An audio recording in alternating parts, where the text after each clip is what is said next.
In this course, we are going to look at how to solve really complicated looking circuits, but they're very easy. You can actually solve them in less than a minute. Okay, so let us think about a circuit that looks like this. The moment you look at it, you may think, my God, this looks very scary, right? Now you have huge number of batteries and huge number of resistors. All batteries and resistors are equal, but it's not a symmetric circuit. But if you see, the question that is asked is what is the current through this resistor between A and B? And actually it's going to take us less than a minute to actually solve this kind of a question. So we'll see that. So in this course, we are going to study some things like this.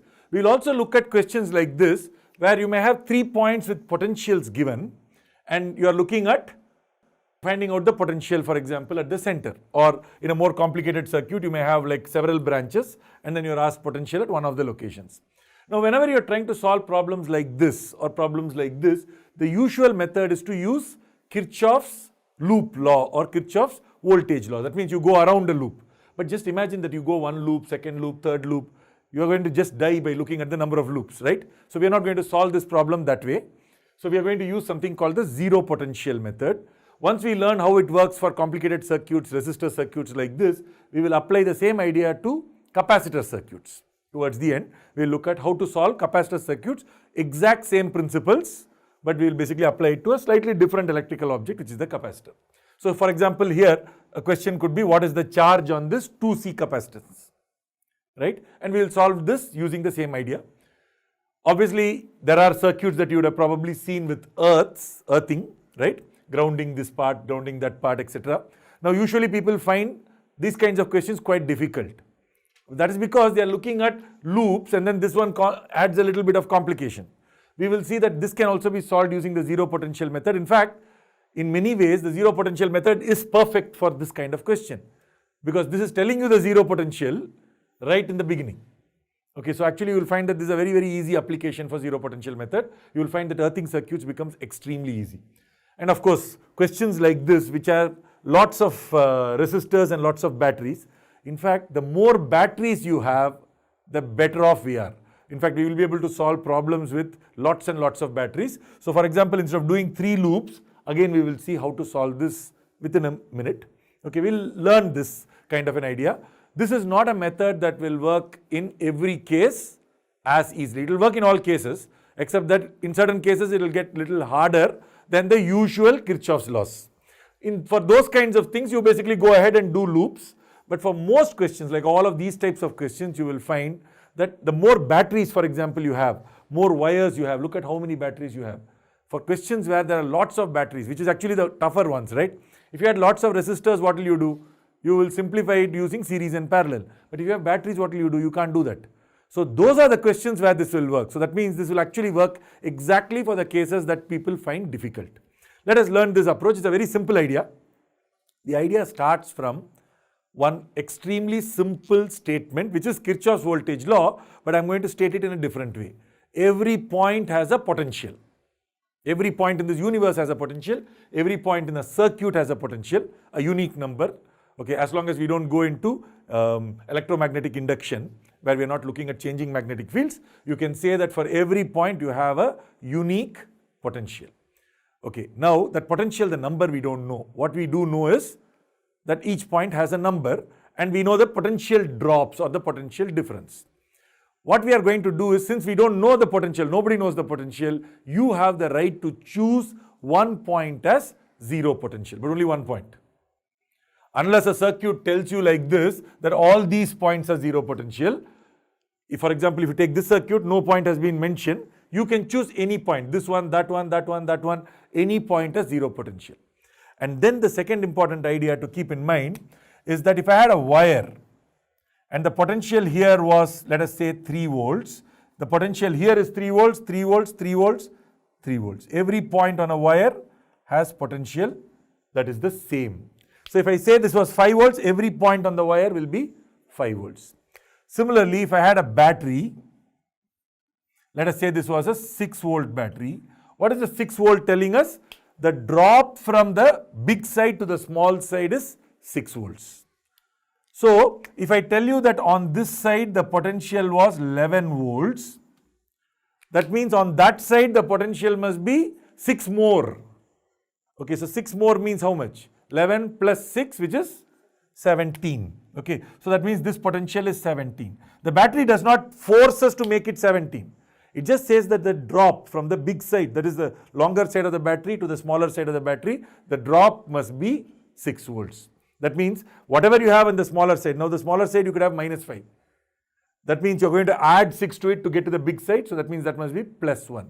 If the smaller side has minus 20, you're going to add 6 to the big side, so the big side will have how much? Minus 20 plus 6 minus 14. So, but wait a minute, how can the big side, which is the positive side, have minus?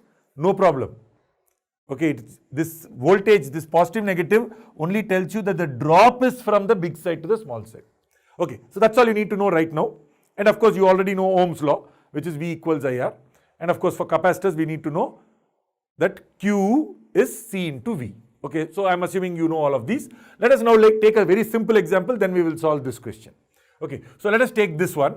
The usual way you will solve this is to assume a current here and assume a current there and then write 2 equations, right? But it has lots of batteries. Very good. So let us start by choosing some point as 0. Which point do I want? Pick anything. Let me say that this point is 0. 0 what? Volts. If this is 0 volts, what is this? Remember, everywhere on a wire you have the same potential. So this is 0 volts. If this is 0 volts, this battery is going to increase the potential by 10 volts. You are on 0 on the small side. So the big side, this side should be having how much potential? 10 volts plus 10 volts. Okay. Well, if this is 0, what should that be? Well, it is 6 more, right? So this must be 6 volts. And then let's continue. If this is 0, how much is this drop? It is dropping. So because it's on the plus side, it is 0. So that must be 8 less. So well, from 0, if you get 8 less, what will you get? Minus 8. So that means this point is minus 8 volts. Is the idea first clear? So we want to find the current in the 2 ohm resistance. We also want to find the current in this 6 volt battery. Now you can never find currents in batteries directly. You first find currents in resistors and then basically add them up. Okay, let me take this one. What is the potential drop from here to there? Well, I know this is 10 volts. I know that is 6 volts. So what is the potential drop? 4 volts, right? So this potential drop is 4 volts. But if this potential drop is 4 volts, V equals IR. So V by R. So current, you should know this, right? So current is V by R, where V is the potential drop across the resistance and R is of course the resistance of that particular piece. So what is the V? 4. What is the resistance? 2. So what is the current here? 2 amperes. In this direction, remember that V equals IR, the IR is in the direction of I. Okay, but this is the direction of V. So V's drop, direction, the dropping direction and the current direction must match. Okay, let us come to this side. So here what do you know? This is 6 volts. And what is this fellow here? Well, if this is minus 8, that is also minus 8. So is the drop this way, is the drop that way? 6 plus 6 minus 8, is the drop this way or that way? This way, right? So the drop is like this. How much is the drop? 6 minus of minus 8. So how much is the drop? 6 minus of minus 8 is 6 plus 8. So which is 14 volts. Correct? In this direction, 14 volts. So this current here must be 14 volts by 5. What is 14 divided by 5? 28 by 10, 2.8. So this is 2.8 amperes. So let us get the answers now. We have got the answers. So what is the current through the 2 ohm resistance? 2 amperes. Right now we are assuming that we are only looking at the magnitude. If the direction is required, then you must put the direction in. Okay. And let us look at the current that goes this way and that way. Let us take this one.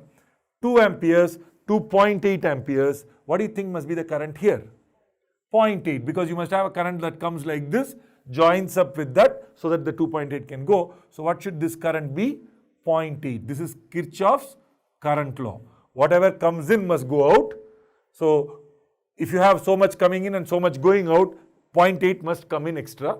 So we are using Kirchhoff's current law. So therefore this plus this is equal to that. So this current is 0.8 amperes. So can you see how quickly we got the answer? And if you notice, I didn't write an equation.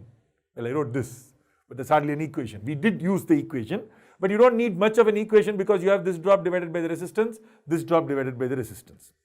Suppose instead of battery, I had a resistor here, then it becomes problematic. But then if you have lots of resistors, do you know what to do? Well, you will combine these into one resistor. Now that everybody generally knows, right? Series and parallel. Now what to do with the battery is actually the harder problem. But that's now become so much easier. In fact, you should hope now that in your exam, you get lots and lots of batteries. Because the more batteries you have, the better it is for solving. Okay.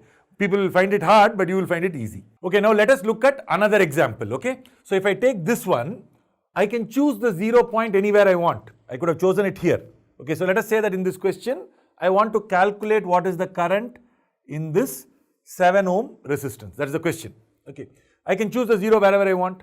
So let me choose the 0. Let me choose anywhere. Let me choose this one to be 0. Doesn't mean that I have to. I could have chosen there. I could have chosen here. I could have chosen any place, but only 1 point. You can't choose more than 1 point. Now if this is 0, this is also 0. This is also 0. Why? Because they are all connected by a wire. Now, it doesn't mean I chose 3 0 points. I chose 1. The others became 0. Okay. Now, if this is 0, what is this point? Well, you have dropped by 5. No, this is the plus side. That is the minus side. You have dropped by 5. From 0, if you drop by 5, what will you get? 0 minus 5, which is minus 5. So, this point's potential is minus 5 volts. I want you to keep in mind that this is potential, whereas this 5 volts is the potential drop, and they are different. Potential at a point. Okay, this is 0 point, 0 potential, that is minus 5 potential. The drop is 5 volts. Okay, this is also 0, but this drop is clearly or very different because it's in fact that direction. Okay, if this was 0, what do you think will be that? Plus 12, right? 12 volts, because it's going to drop like this, so this is 12 volts. Now, well, I need the potential here, because if I know the potential here, if I had the potential drop, then I can find the current through 7 ohm resistance. But I don't have the potential here. How will I find it? I can't go like this because I don't know the current. Okay, but can I go in any other direction? So you look at which path gives you this potential. Okay, if I come here, this is 0. So what is that? 6 more. So what is this point's potential? 6 volts. But this is not good enough because I want that potential. I can't go like this through the resistor. I don't know the potential drop through a resistor. But this is 6. What is this? 6. And then what is this? This is an increase of 3. So that means this must become 9. So this must be 9. This must be 9. This must be 9 volts. Now if I know this is 9 volts and that is minus 5 volts, what is this potential drop? 9 minus 5. So what is 9 minus minus 5? 9 plus 5, which is 14. So this potential drop is 14 volts. And so therefore this current must be 14 divided by 7, which is 2. So this current must be 2 amperes. So current through the 7 ohm resistance is 2 amperes. So we found the answer. But if you notice, I have not written any equations. I did use an equation. I did V equals IR, but that's very easy. 14 divided by 7 is 2. It's not even an equation in any real sense, right? You don't have to write anything. You just solve the problem. Suppose the question was find the current through the 12 volt battery. Well, how do you find current through a battery? You can't do that. But you can find this resistance current, right? How will I find the current through this resistance? Oh, that's very easy. 12, 9. So what is this drop? 3 volts. So that means what is this current? 3 volts by 6 ohms. So that's going to give me 0.5. Well, if the current through this is 0.5 amperes, clearly the same current must come out of the 12 volt battery. So the current through the 12 volt battery is 0.5 amperes. So as you notice, this approach works very, very easily without any problems, no writing equations, very simplified. Okay. But if I had a resistor here, then it drops. You can't do that because you don't know this potential. But if you had a resistor here and a resistor there, probably you can combine it using series. Okay, so then you really don't have to worry too much about this. So, but you can still solve this side of the problem. In fact, the more batteries, the more wires, the less resistors, good for us. Okay.